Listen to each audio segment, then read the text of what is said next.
Hey guys, welcome back to Open It and Play. This is Mike. Today we're going to be looking at two figures. This is Jessica Drew Spider-Woman from the Spider-Man Marvel Legends wave, and Jessica Drew Spider-Woman from the Spider-Man Across the Spider-Verse wave, also Marvel Legends.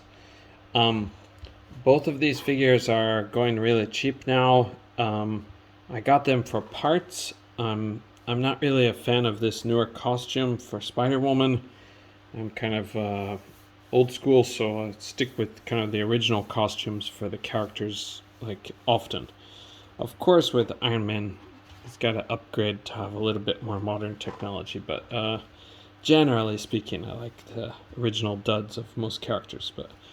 And then this version is really wacky take that is reimagining her as a pregnant lady, which is kind of a shock for a lot of people.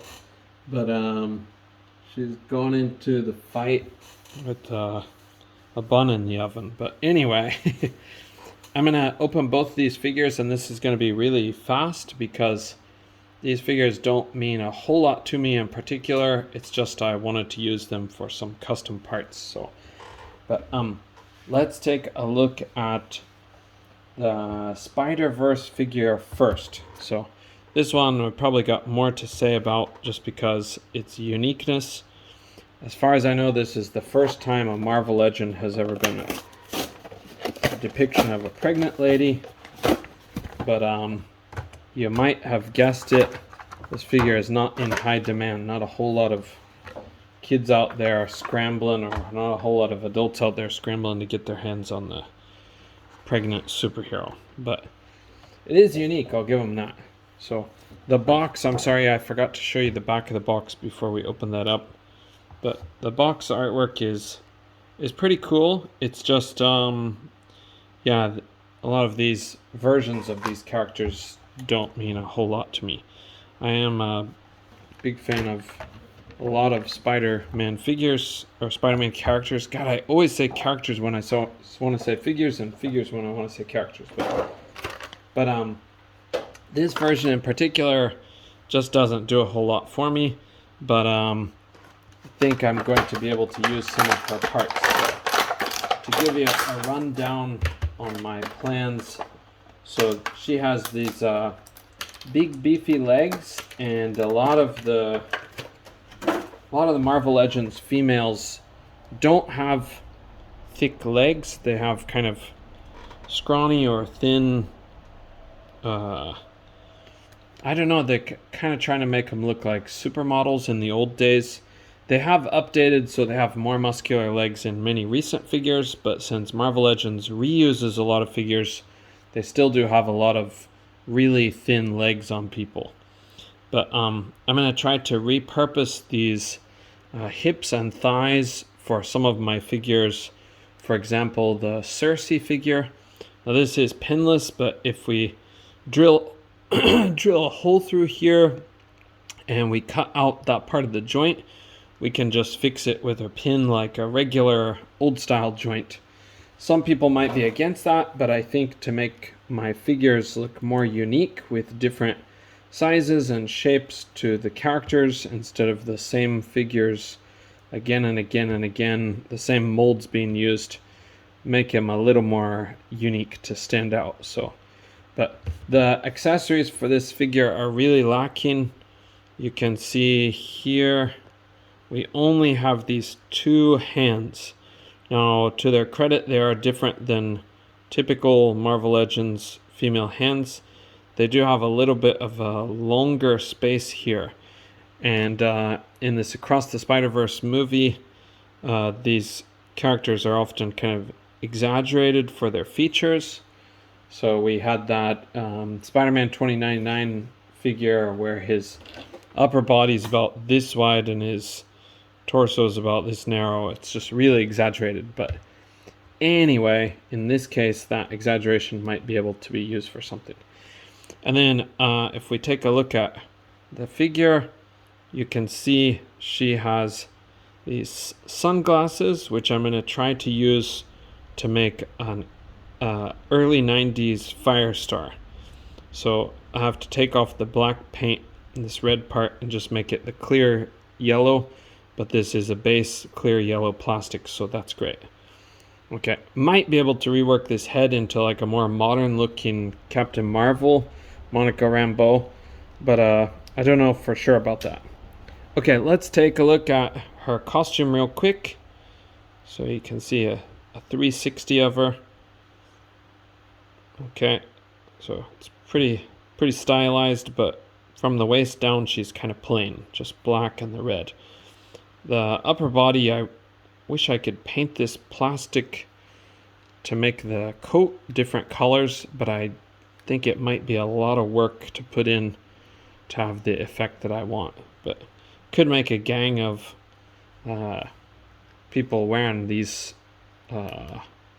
sort of, I don't know what to call for this jacket, but it's sort of like a mix of old school leather jacket with more modern stylings, but it could kind of look like a futuristic gang if everybody has the same jackets. I'm going off of really old style ideas of gangs like the 50s or something, but hey, I'm old. So anyways, let's check her articulation. She can look up. Her head is on a ball joint, if you can see in there. It's kind of a dumbbell joint, so one at the base of the neck, but they've given the neck very little movement. Unfortunately, they didn't cut that quite right. But she can look up not at all. She can look down a lot. And believe it or not, this gigantic hair doesn't weigh as much as you'd think it would. Okay, and then her arms will go all the way around. She's got a bicep cut, double jointed pinless elbows. Will get you great range all the way like that. And then she does have the wrists that twist and hinge this way. So okay, the jacket does kind of limit that. Okay, and then inside she does have a diaphragm joint, but it's very hard to tell how much it actually gets you. It'll go back that far, so it does go back a little ways. It'll go forward just about like that, and then side to side, though it does tend to click. Okay, and her legs can kick up just about there, not bad for being pregnant. And her knees, double jointed and pinless, will get you back all the way to the buttocks. And she does have the thigh cut. I'm sorry, I forgot that, but it does look a bit odd when you're using it at angles. So okay, and then unfortunately no boot cut, and the ankles that hinge and pivot. The boot cut was a missed opportunity. Okay, yeah, so I'm using her for parts, but I can't really say that I would recommend the figure necessarily.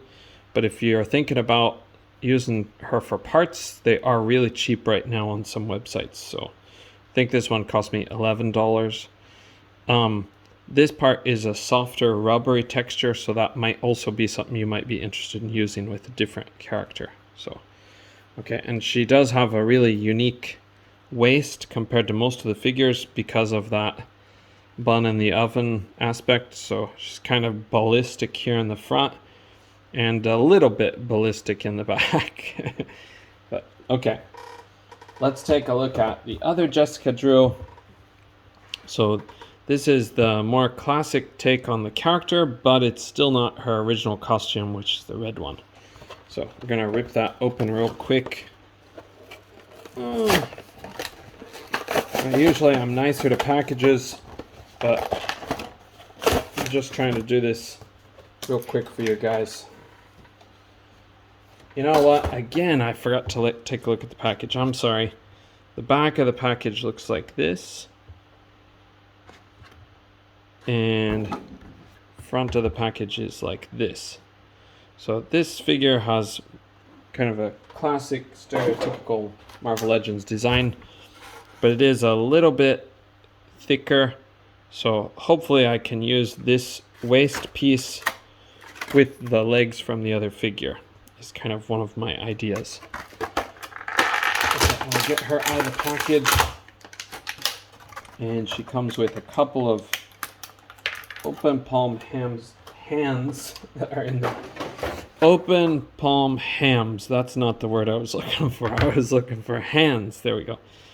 Okay, and I think this is automatically adjusting, but let's make sure it's in focus for these. So these are nicely detailed. They're painted, but yeah, I wish it was a different costume.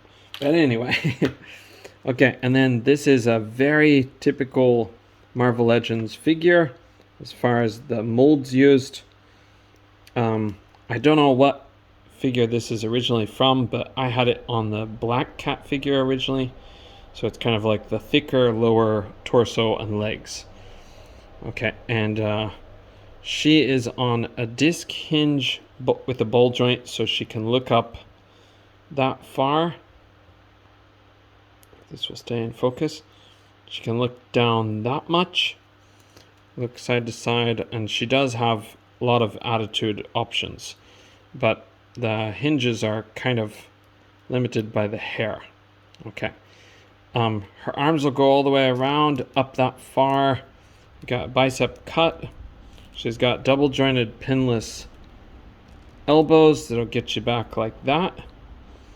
And usual wrists that swivel and hinge. Okay. Hopefully you can see that okay. Okay, her diaphragm joint, it does kind of crack a little bit, but it can get you back quite far, and it can get you forward not really at all, just kind of straight up and down. Okay, and then she does have no waist cut, so you kind of got to use the diaphragm like we did on this. So the diaphragm will be basically functioning as waist cut. She can kick up to here. She can kick back to here, which is not great. And she's got a thigh cut. Takes you all the way around. Double jointed pinned knees. For customizers, this is good because it's a mostly black leg. But you do have this stripe in the back that you have to remove with some kind of paint remover if you're going to use it for just a plain old black leg like I'm going to. Okay, and then her ankles will go back that far, forward like that, and then of course the ankle pivot. So basically these two characters are going to be used for parts by me, but they are both representations of Jessica Drew's Spider-Woman. They just come from very different sources. This one is from sort of modern comics, and the other one, the other one is from the Spider-Man Into the Spider-Verse. You know, it says part 1, but I guess, yeah, that's the middle movie. Across the Spider-Verse? Into the Spider-Verse? You know what? Honestly, I forgot. Okay, and they are going to be challenging to pose because I was a fool and I left a fan on because it's getting hot in here. So they're going to try to fold down multiple times, but you can see their height comparison there between the two of them. If we put Cap next to them, kind of side by side, and rotate this out side by side, and with Luke Cage here, he's a pretty tall guy, like that, and like that. Okay, thank you guys. Sorry, this is a really quick one, but I just wanted to get these out to you because it's just a couple of figures that I'm going to use for customizing this weekend. So, okay, hope everybody is doing well, and I'll see you in the next video. Thank you. Bye.